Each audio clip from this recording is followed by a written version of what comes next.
right now it's the time. It's the time of the night. It is interview time. We have Matt Miller. Matt, what is up, dude? Hey, how are you doing, dude? Dude, super excited to talk to you because you have been absolutely working your tail off, dude, recording all of these tracks like a scientist in a mad lab, just like dishing out all these songs, dude. And you know what?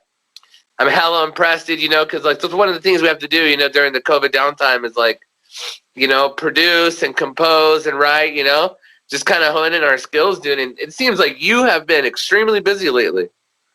Yeah, I've been up to a lot of stuff, just working, trying to utilize my time, and it's been really rewarding just to keep putting material out there.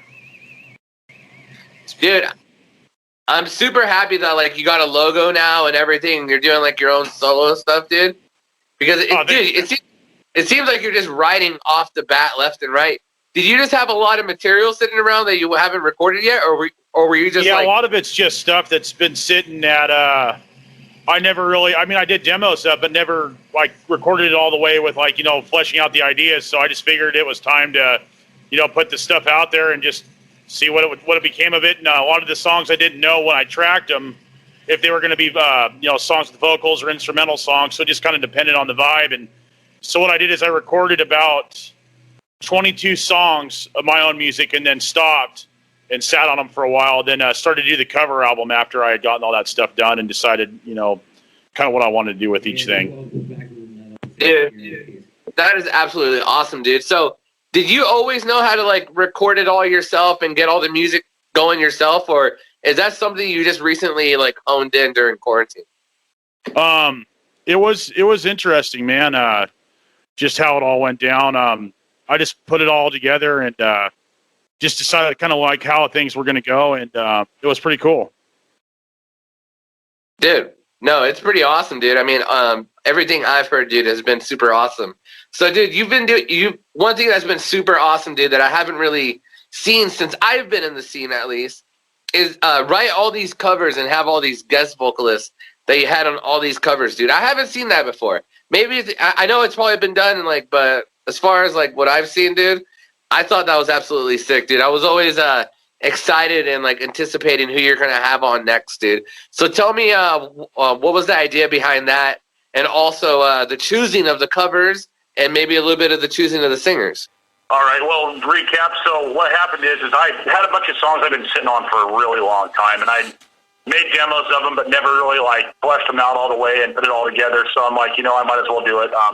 Not playing shows and whatnot, we're all experiencing the same things, and so it's like, decided to do it. So I recorded all the original material that I had. Some of them I didn't know which were going to be instrumentals, and some I did. And so I was like, you know what, I'm just going to stop and put these away for a while and, kind of figure out how I want to go about doing each thing. And so I had specific ideas for some songs and not for others. But then I was like, what would be really cool, saying to myself, is just to do a cover album. And, each of the songs are by different people, have other people sing those songs. And so some people I reached out to, some people, asked me, hey, is anybody doing this song or that song? And it was just really cool. And I'm super appreciative of everybody's help. And it just turned out so awesome. And all the songs are unique because of people singing them. And it just turned out so good, better than I could ever hope. And I'm, like I said, everybody did great. And each of those songs is unique as the person that's singing it. And that's the way it should be, because they're all different songs from different people.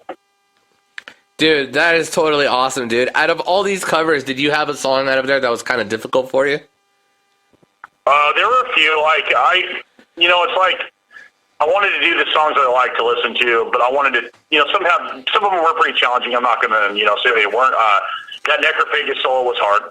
Like, that took me a while just because it was so long. I was sitting there going, man, this is, the song's 4 minutes long and the guitar solo is a minute and a half. You know what I mean? Hangar 18, Marty Freeman plays guitar very strangely, but it's really cool, and there's only one of him in the world, and we know what he sounds like as soon as we hear him play. The Symphony X tune was kind of weird, too, just really learning how other people approach things. I mean, there's a constant, thing about all the way that most people play because I like it, so it's like, I look at this, way their interpretations of those ideas and the way and those sounds and how they make them and everything like that, what scales they use, but the inflection and what they're playing, so I would say that, Hangar 18 solo was pretty tough. CLI solo was pretty hard.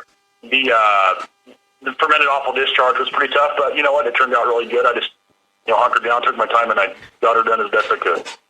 Dude, I mean, I enjoyed all of it. It's super sick, dude. But I love all the other songs you've been recording too, dude. And also, you're gonna be recording a full-length EP, LP, right? Yeah, all the music's already tracked, and that's kind of the thing I was talking about earlier was some of the songs that were on that were going to be instrumental songs ended up becoming songs that were going to have vocals, and all that music's been tracked for about a month, and I'm just finishing up writing the lyrics, and the vocalist is going to be super sick. Everything's being sent to him, and he's going to knock it out, and it's going to be awesome, man. I just can't wait. Dude, that's awesome. And I remember one thing that we were going to talk about is the making of Decomposer. Yes. So tell us about the making of Decomposer. So after I recorded all my original tunes, I was like I said, I didn't know what I was going to do with them, what was going to be what or whatever, I wanted to even delete them. So I just, thought it would be really cool to do something like that. Nobody's ever done anything like that. I mean, other people have, but I mean, like in sphere of influence or in our area, yeah, or nobody's done that. And how cool would it be to have so many people involved to just make it just a super epic thing? And it was really cool. Like Jonathan Zero sang that Death tune, and it was just like, man, that was killer. Just hearing the people, put their spin on that stuff, and there was like an emotive response where you can be like, oh man, like John would say, I remember listening to the song and this and that. And it was really cool. It's almost like a childhood thing, like when you grow up and you want to play catch with Nolan Ryan or whatever, or throw a football to Bo Jackson. Kind of like you get to do some of the same kind of thing. I mean, not in the same way, but similar feeling. It's just cool. It was cool to do that. Dude, I like that, man. So what I did is I learned how to play the guitar parts for all the songs, and then I began to build the drum tracks, and that took some time. And I did as best I could to replicate some things. I mean, you can't replicate a human being; it's impossible. But I just pretty much built those drum tracks one note at a time, listening to those songs. I mean, I was ultra familiar with them anyway, but just programmed them out, and then I notated it, recorded the guitar tracks, and took a step back and went, okay, are these even worth, continuing to record if I, was doing them justice, because if they weren't going to be done right, I didn't want to do them. And I figured, if I can do it as well as I can, and they can, if I feel comfortable releasing them, I'm going to feel comfortable having other people, be involved with it. Because I didn't want to ask people if they weren't going to be good, you know what I mean? Yeah, no, I dig it, dude. And, like I was listening to your last interview with George Lynch, and he was saying how, in the context of cover songs, he doesn't like them to be the same or the original, and I get where he's coming from and stuff like that, but I think that, if you're covering, certain blues songs or those old standards, there's way more, artistic liberty you can take, but I wanted to stay pretty close to the original vibe of the song. Some of the songs were in different tunings, but other than that, I tried to make it exactly the same as I could. Dude, that's super awesome, dude. You know what, man? I've always admired you as a guitar player, dude. You're an absolute shredder. What do you do nowadays as far as, exercises and, how you're trying to push yourself? Because, I see you shred, dude. You got a ton of tools in your tool bag, dude. Like when you really try to push yourself right now at the level you're at right now, what's, a practice regimen for you? I try to play every day. I mean, I feel better emotionally and as a person if I do that, and it kind of helps keep me grounded because, it's besides just playing, working stuff out mechanically or musically, it's, good. It's like therapy, man. And so when I practice, what I try to do now is, like you say, the tools, and it's just like colors on a palette. How can you paint a picture with them? And for me, I try not to repeat myself. That's my big thing is, we all sound like ourselves no matter what we do, or if people draw, that's, you can tell the artist that's doing that stuff, but I try not to just play the same thing. And I think one thing I'm trying to, get better at is saying more with less. Yeah. Yeah. But I try to, I'll try to instead of just practicing my alternate picking, I'll try to make melodies out of it, or things that'll combine techniques where I might alternate pick this and then tap that part and then do an arpeggio, then, some legato lick, or trying to just kind of it's almost like making food, man. It's like making a soup. You add the ingredients into it, and then kind of the soup itself is bigger than the machine's bigger than the sum of the parts kind of an idea. Dude, I absolutely love that reference. I think I've tried to use a pizza reference before with some people, and they're kind of like, what? What are you talking about, man? But, dude, no. And pineapple does go on pizza. Did you say it does? Yes. It does, man. I think that's just a meme, dude. It tastes delicious. Do you guys like pineapple on pizza, Joel and Josh? I don't go out of my way to order it, but I will eat it. There's a couple pizzas that are acceptable with pineapple on it, but yeah. Is that the guy that was saying that he wants to drink whiskey with banana and pineapple? Yeah, that's Josh over here. I just kind of came up with it on a whim. Not me. That was. I highly doubt it tastes good. It just kind of came up. He put me on. I don't even drink hard liquor, so he put me on the spot. It's all good. You know what, man? If I'm going to drink, I'm going to drink a White Claw and a bottle of vodka, man. That's as clean as it gets. Oh, there you go. So would that be called a Matt Miller then? Just that combo? I guess so. I mean, you're the one that's damning it, but I just, every time I walk into the liquor store, they know me, so. All right. Well, I'm going to walk into there and be like, hey, can I get a Matt Miller? And they'll be like, oh, right away, sir. Right, oh, yeah, that guy. Yeah, no, for sure, dude. I love hearing just about all these guitar players and all the different things they do, you know what I mean? And even like different ways they write music. I remember, I don't know, like when you're writing for vocals, but I was talking to Dan from Atreyu, Dan Jacobs, and before he'd always write the songs, starting with like a beginning riff for the intro of the song. But then after like they got signed, the producers and everybody was telling them to write a good chorus first and then write all the music around it, which might be a little bit more difficult. When you're writing a song, what's that first avenue you go, or is it just something you feel and it's just sporadic? I think that it just kind of depends on what you're going for. Like, I mean, I usually, once I start making something, I have a preconceived notion of where I want it to go. It's kind of like where I'm working it out. And once I've got one part of it done, I can usually figure out the next part of the part before. But I do know, like, some things will be good as a chorus. And I think everybody, when they write music, kind of hears that. And I think the philosophy of writing for the chorus is a good way to make stuff that's memorable, that's catchy, and whatnot. And, like Ronnie James Dio said, lyrics are an afterthought.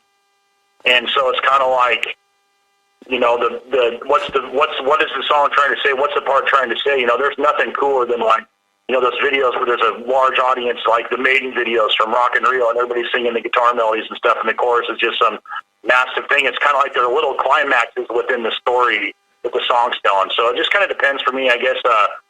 Some things have a hook to them, but if you can have a chorus and a tune or a pre-chorus and a chorus, it's going to be a good song. Dude, I absolutely love it. I absolutely love it. I forgot what other guitar player told me, but they're like, try to write a song, but just play what you're good at. Like, if is there a tool in your toolbox that you think you're the best at? Maybe a technique, as far as like your best technique personally.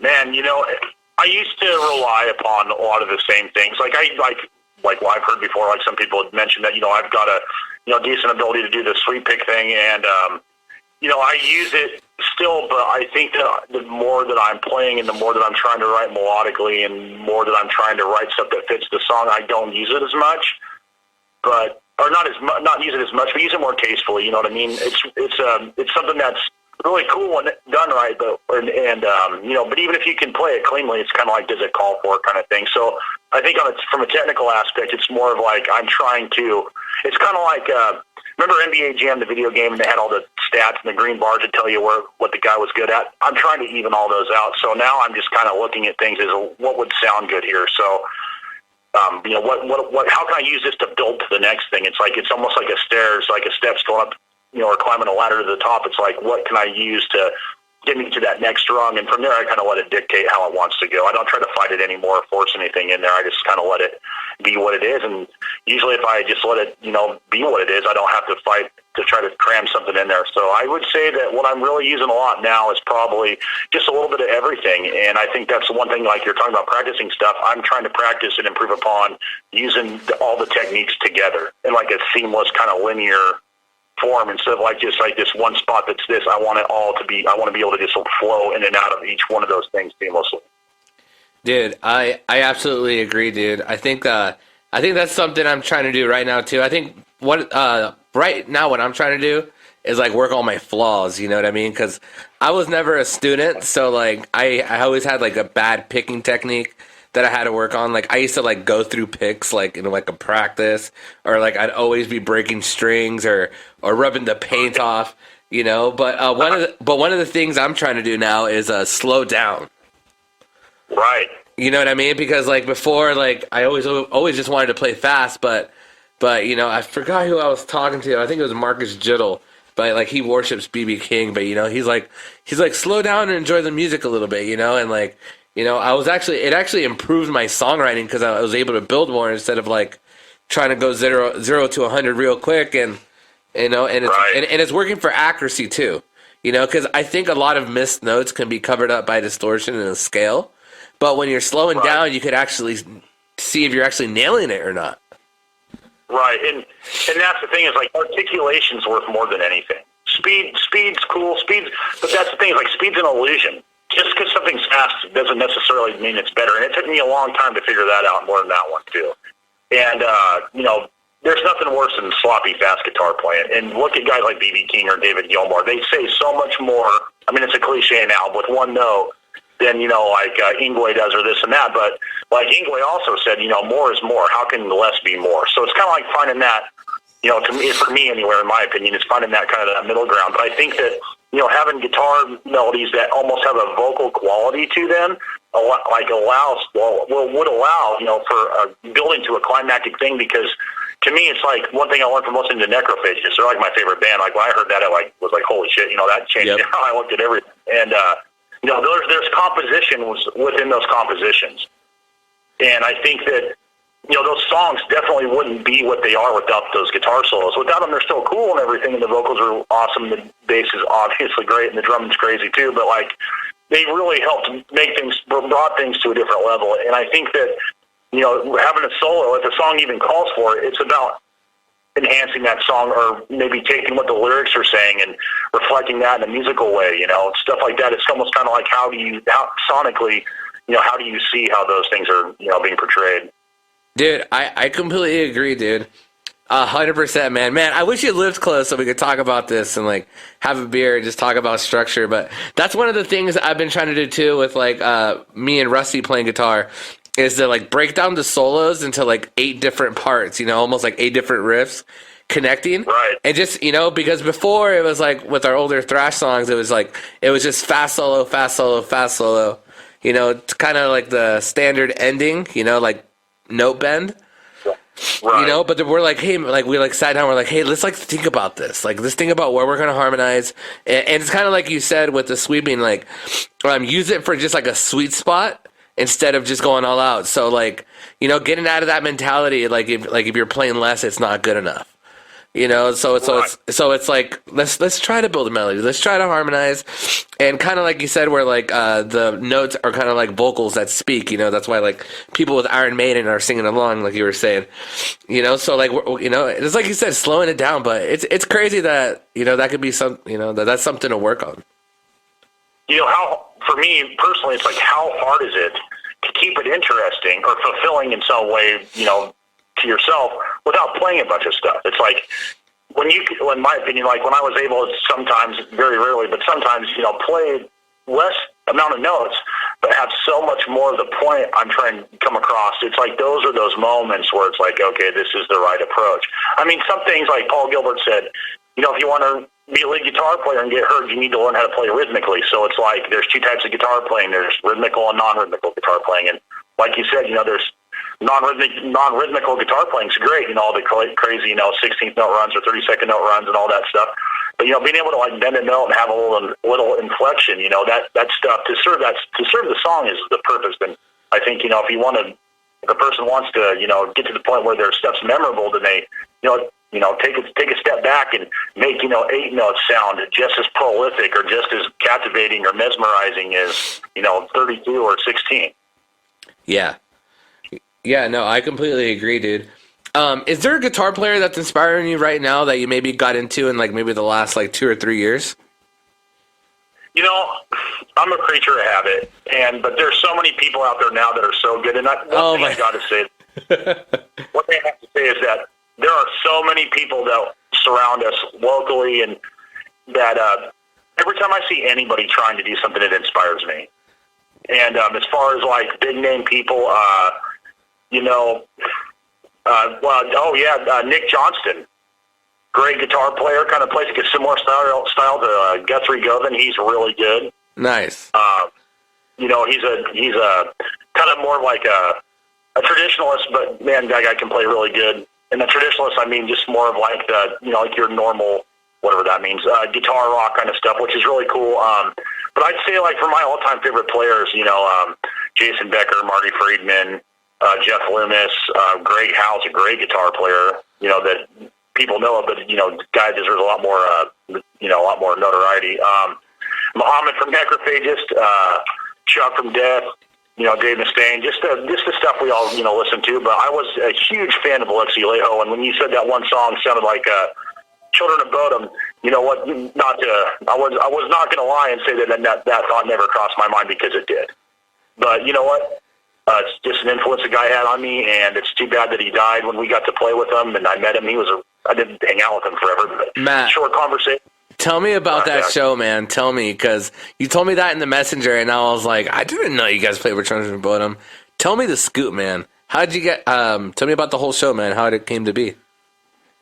So when we booked it, we started the show in the lounge because they figured that there'd be a lot of people, that the show was going to sell out, and there was going to be a lot of people just hanging around outside. So with the production that they had on the stage that they had, they decided to have us play in the lounge. But it was really cool because we got to play it for like an hour before the show started.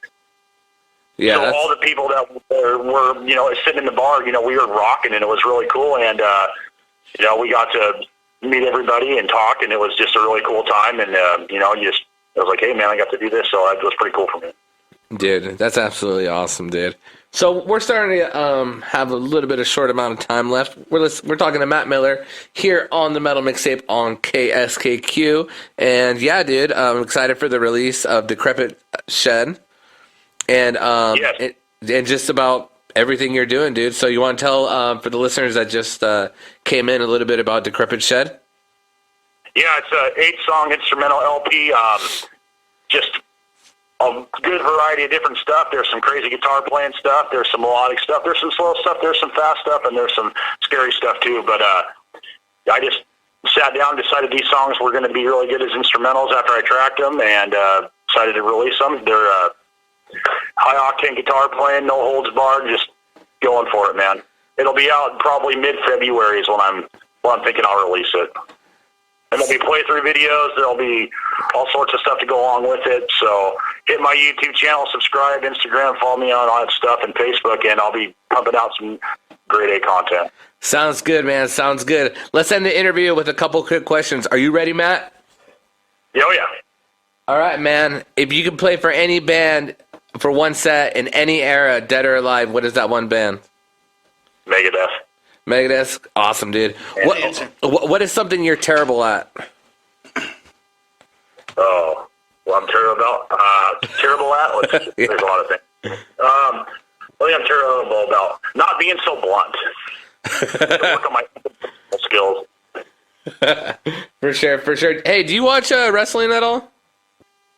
Man, when I was a little kid, I did. I seen the Ultimate Warrior fight Sergeant Slaughter in a steel cage at the Memorial Coliseum. It was great. Oh, man. Incredible. That is awesome, man. Old.